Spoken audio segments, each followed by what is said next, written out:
biggest misconception about successful travel creators is that they travel more than everyone else, and I don't think that's true. Some of the best travel creators in the world could take the exact same trip as another creator and come home with 10 times the amount of usable content, better stories, stronger relationships, and a clear idea of exactly what they're going to create next. The difference usually isn't the destination, it's their habits. Giselle and I have been full-time travel creators for years now. We've worked with tourism boards, hotels, airlines, cruise lines, and brands all around the world, and we've had the opportunity to meet and work alongside a lot of incredible creators. And the more creators we meet, the more we've realized something. The people who build sustainable careers in travel content tend to do a lot of the same things, not necessarily with the same cameras, not on the same platforms, and definitely not with the same travel style, but behind the scenes, there are some very clear patterns. So today I want to break down the habits that I think separate top travel creators from everyone else. And honestly, the first one might be the biggest difference of all. Habit number one is they don't travel like normal travelers.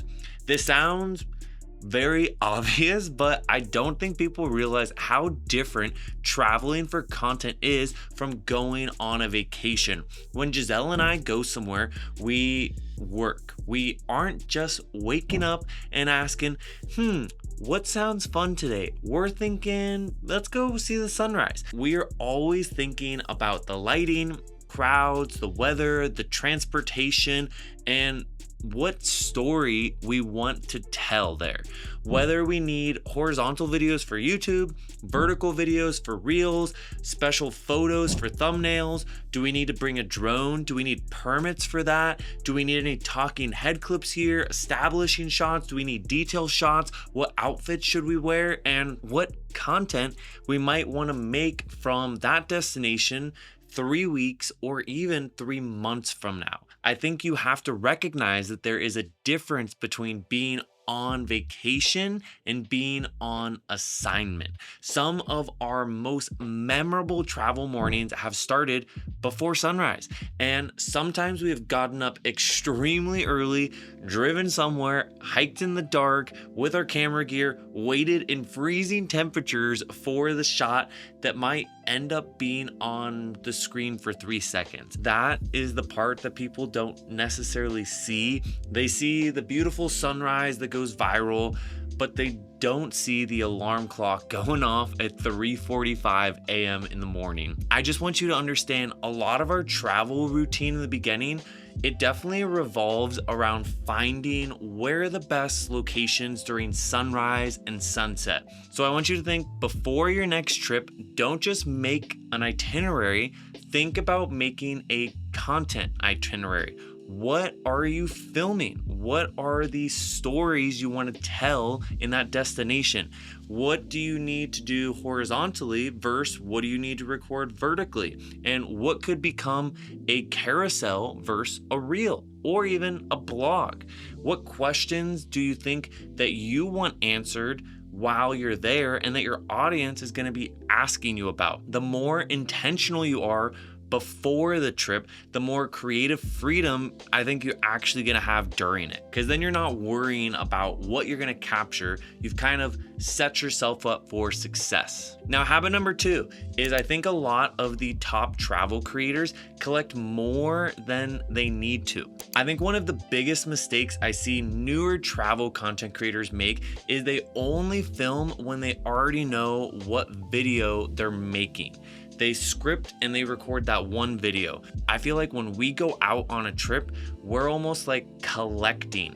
We film at the airport, we film the train ride to the destination, the coffee we're having in the morning, the hotel room review, the mistakes that we made if we forgot something, whether it's good weather or if the weather changes and it's bad weather. The 5-second clip walking through a market that seems completely useless at the time that you're recording, but because 6 months later, that same clip might be the exact clip that we need to help tell a story or to do an Instagram versus reality video. So our philosophy is to kind of over collect these moments when we're on a trip. I want to make sure everywhere we go, we capture a wide shot, a medium shot, a close-up shot.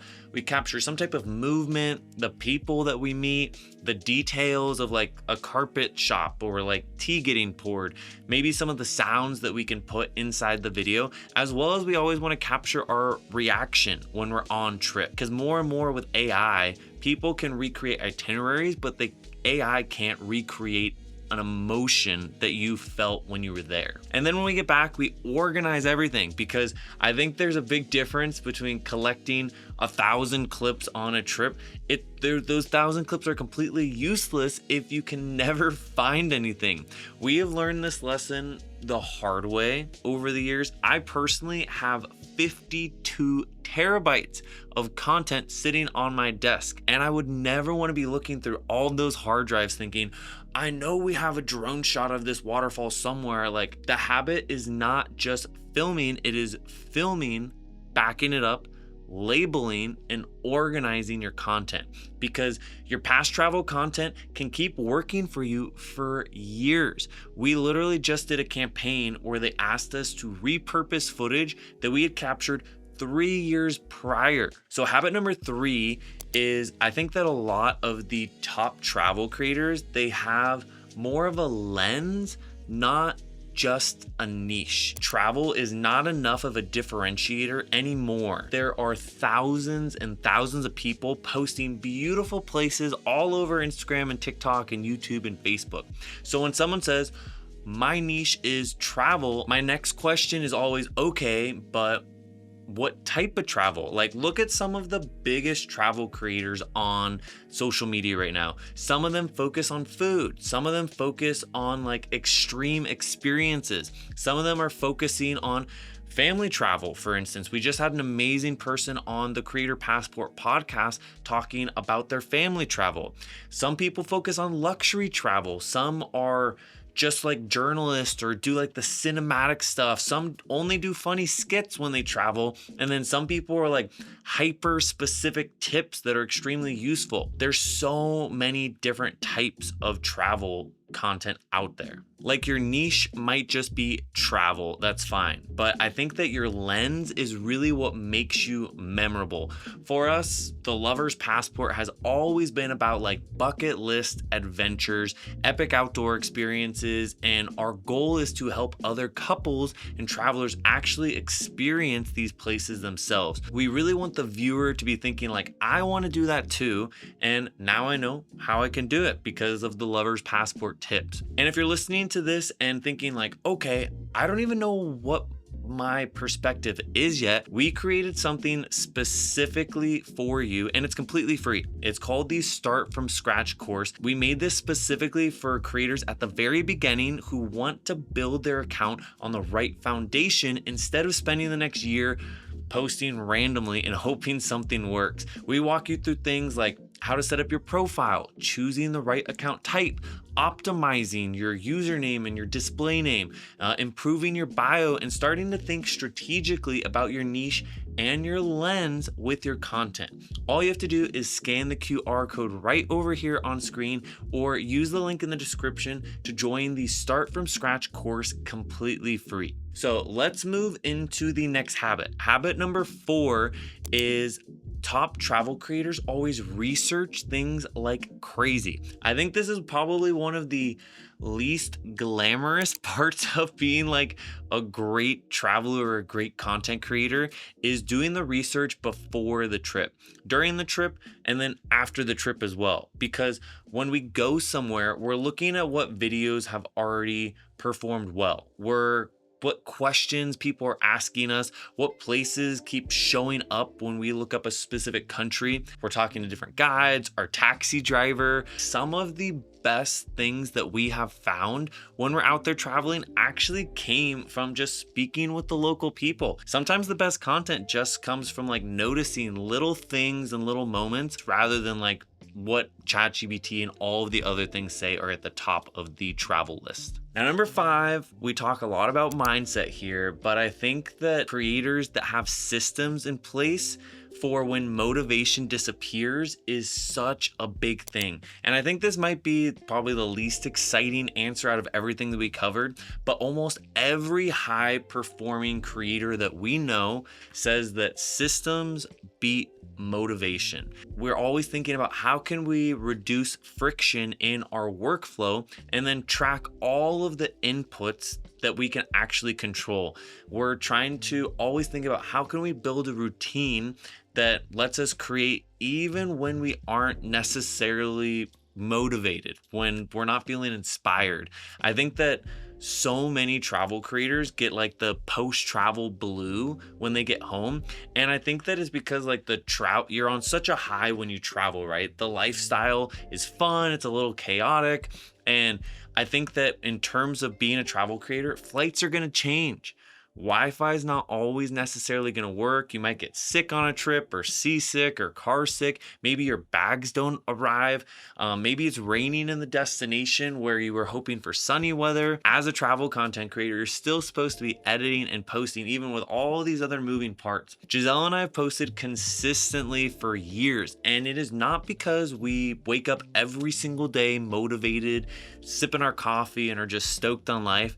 We have workflows and we know how footage moves from the camera to the hard drive. Between the two of us, we know who's going to edit the photos. We know who's going to edit the video. We know where to put all of our ideas. We know how to pitch this to sponsors and track all the back-end deliverables, because we're also doing sponsored campaigns when we're traveling, right? And I think this is where I want to separate two things: creativity and logistics. Your creativity can be messy, right? The logistics should not be. The file structure should be boring, but the upload process should be boring. The checklist should be boring. Boring systems give you more energy to be creative. So I want you to ask yourself, what part of creating content currently requires you to make the same decision over and over again?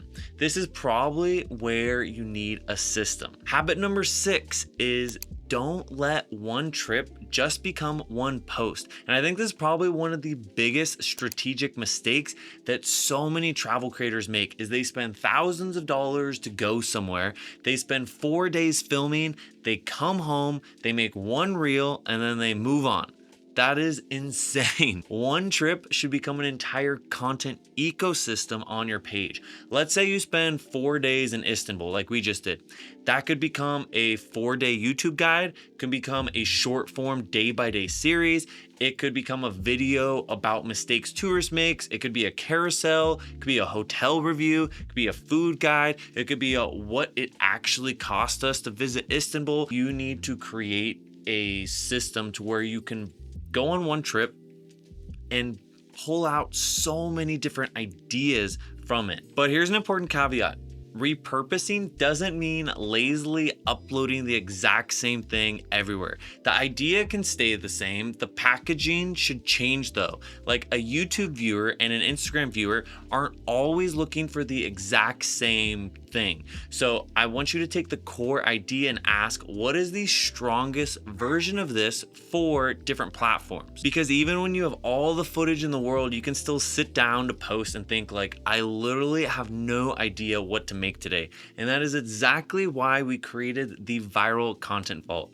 Inside the vault, we're doing the content research for you every single week. You get 15 viral hooks, 15 trending audios, 15 different inspiration ideas every single week to you. So instead of endlessly scrolling and trying to reverse engineer what's working every day, you have a constant upload and like a bank of ideas that you can adapt to your own niche. All you have to do is scan the QR code right over here to join the Viral Content Vault today.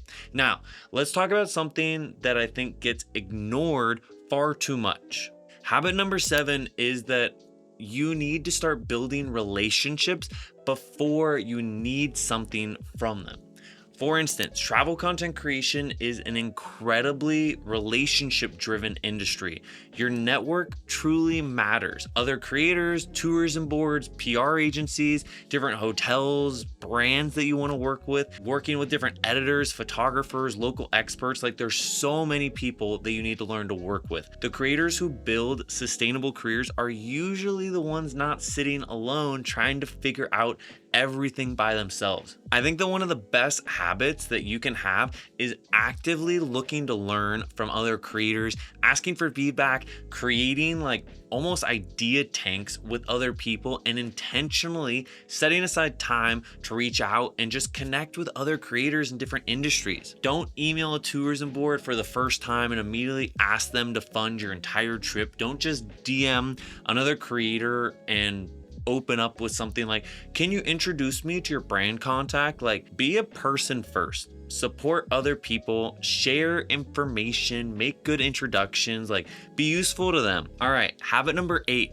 is I think all the top travel creators think like business owners. This is a habit that determines whether travel content creation stays as a fun hobby or it honestly becomes a career. A lot of people want the lifestyle of traveling and getting paid for it. Fewer people want the business, but I think that all the top travel creators eventually realize that you start running a media company. That means thinking about things like revenue and expenses, taxes, contracts, what are usage rights? How do I need to hire team members? Because eventually you hit a ceiling doing everything yourself. At some point, the question becomes, what can only I do? And what can somebody else do better or faster than me? Maybe that's editing. That was one of the first things we outsourced. Maybe it's bookkeeping, which was one of the next things we outsourced. All of the top travel creators, they aren't necessarily the people doing the most tasks. They're often the people who have just figured out where their time is most valuable. And here's the final habit that ties all of these together.